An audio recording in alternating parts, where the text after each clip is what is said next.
Minister Graceful. Mr. Speaker, Singapore's approach to achieving and preserving social harmony is informed by both history and societal context. In the early 1820s, when our immigrant forefathers first arrived in Singapore, they naturally formed enclaves based on where they came from or language they spoke. The enclaves were further entrenched by colonial rulers who divided Singapore into ethnic residential areas. The years leading up to our independence in 1965 were fraught with many challenges that threatened to tear our society apart. The social bonds amongst the people were fragile. The slightest provocation or tension could incite violent conflict. Our students today are still taught about the painful lessons of the Maria Hertog riots in 1950 and the 1964 race riots. We managed to overcome these challenges. We nurtured a sense of community and belief in a common destiny by choosing to build a nation based on justice and equality for all. A nation where you and I are co-equals as citizens. As the late Mr. Lee Kuan Yew said, everybody will have his place, equal, language, culture, religion. The strong community relations we enjoy today arose neither by accident nor by the laws of nature. We strove to enable every community to have its own space to practice its culture and customs. At the same time, we sought to maximize our common space so that Singaporeans can live, work, and play side by side in mutual respect, sharing common experiences and growing a sense of shared identity. We have a nuanced approach towards racial and religious relations. Every Singaporean has the right and freedom to practice beliefs of choice, to enjoy pastimes of choice, and to appreciate arts and culture of choice. But such a right cannot be an unfettered one. For a small country like Singapore, how we exercise the right should also consider the impact on our fellow Singaporeans. We live side by side with others of different races and religions and in close proximity. Thus, every Singaporean has to be accommodating and practice give and take. This means giving up a bit of one's own space and comfort for others, but in return, we can expect others to do the same for us. In Singapore, our constitutions, laws and policies have been the traditional backstop against hate speech and incitement to violence.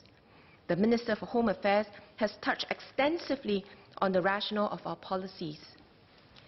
But can we assume the absence of offensive speech or communal violence in our society means there's social harmony and cohesion? Mr. Lee Kuan Yew once said, "No amount of troops will be able to stop the trouble if there was real hatred between the different communities. The decisive factor would be dependent upon the goodwill between neighbors.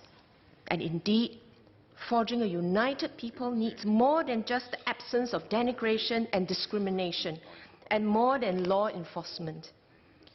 For while law enforcement can arguably remove hatred, it cannot fill the void with respect and empathy. A strong, cohesive society starts from tolerance and over time moves to accommodation, and from accommodation we progress to an appreciation of commonalities and differences, and finally friendships built on goodwill, trust and confidence in one another will form and must form. It is a process that requires continued effort. To this end, we have been expanding opportunities for Singaporeans to grow a deeper understanding of one another through honest dialogues across a range of topics. For instance, Ask Me Anything is a community-led series of conversations where different religious leaders take turns to clarify common misconceptions about their beliefs and practices, as well as engage on sensitive issues. AMA is one of the initiatives under MCCY's Bridge, or Broadening Religious and Racial Interactions Through Dialogue and General Education, which provides safe spaces for such honest and open dialogues to take place. Over 200 people turned up at one recent session on Catholicism, in December 2018 to learn more from members of the Catholic Archdiocese. I participated in one of the facilitated breakout groups and witnessed how questions that seemed sensitive could be asked and discussed extensively but calmly in a supportive environment, allowing participants to clarify their doubts, get a better understanding about each other without imposing belief on one another, and developing trust through deeper understanding. Beyond religious issues, MCCY's youth conversations have allowed more than 8,000 youth to come together and share perspectives on issues of national importance, such as social divides, vulnerable communities, and environmental sustainability. In 2019, a panel will be formed to further engage youth, and the aim is to articulate a youth vision for Singapore in 2025 and an XG Youth Action Plan, which will cover areas ranging from jobs and employments to mental health. We will continue to support and expand these platforms and spaces where our citizens can engage one another candidly, discuss their perspectives, and if it's necessary, agree to disagree respectfully. We will also continue to learn from experiences and best practices internationally about promoting and preserving social harmony.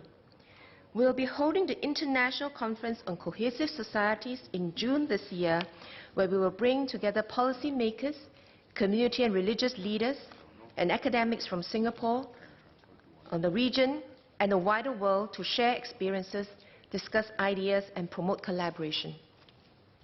Our religious and community leaders continue to spend much time and attention reaching out regularly to one another to build mutual trust and understanding. This is not only through regular conversations, but also through informal activities, such as the annual Harmony Games organized by members of the National Steering Committee on Racial and Religious Harmony. Our religious and community leaders have also showed solidarity in trying times. For instance, after the Low Angle incident last year, the Christian and Muslim community came together and showed how our strong interreligious bonds would not be weakened by insensitive remarks. Second, we must continue to appreciate how our different cultures and religions make Singapore richer and more vibrant. Our museums and heritage institutions foster deeper understanding of our diverse cultural heritage anchored on our shared history. We express our national pride in the rich diversity of our hawker culture in our ongoing UNESCO bid. Indeed, life would be worse off if our hawker centres all sold food of one single race, or if we could not sit together with friends of other races to eat our meals. Fortunately, we can have food from all races, all at one hawker centre, catering to different dietary requirements, and together with our friends and neighbours of different races and religions. Our vibrant and diverse art scene helps promote understanding across communities through works that reflect our multicultural identity, as well as works that introduce us to foreign cultures.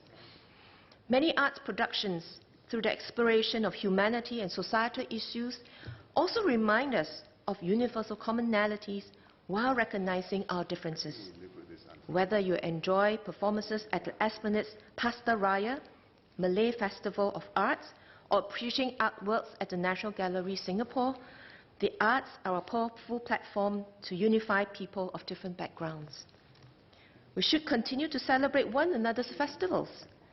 Those organized by People's Association and the IRCC provide opportunities for people of diverse backgrounds to come together and appreciate our different music, dances, and much more.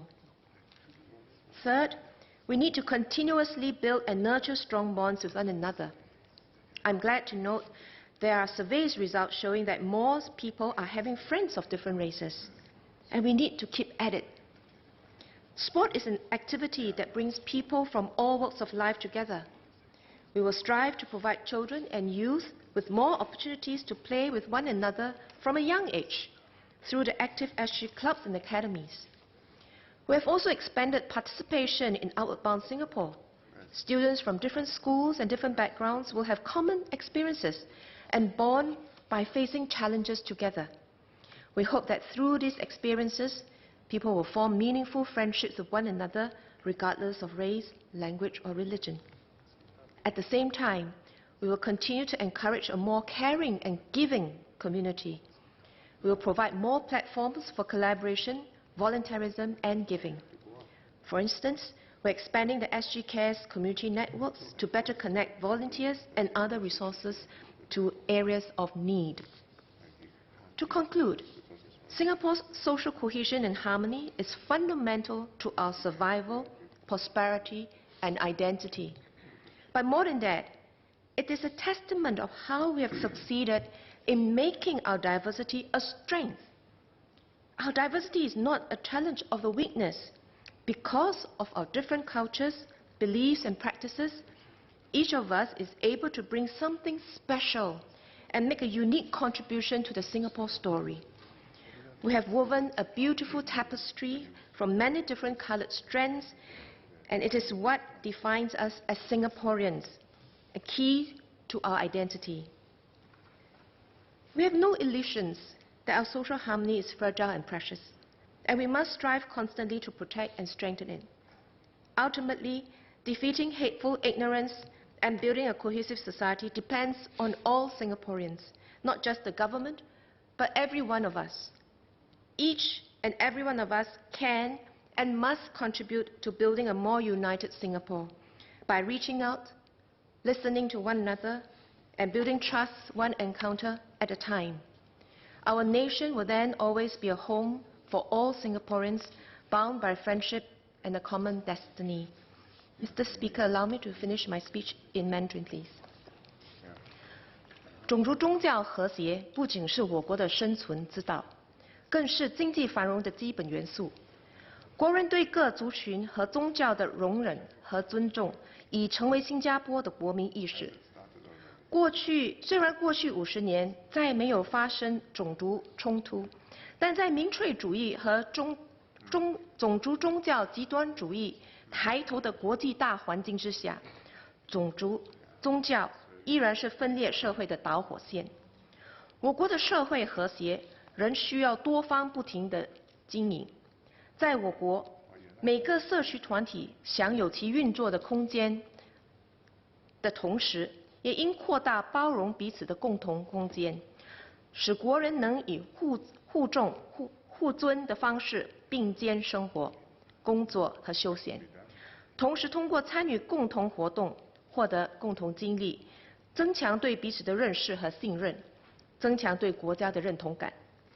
一直以来，我国通过宪法和法律保障各族群的利益，包括严禁仇恨言论及煽动暴力的行为。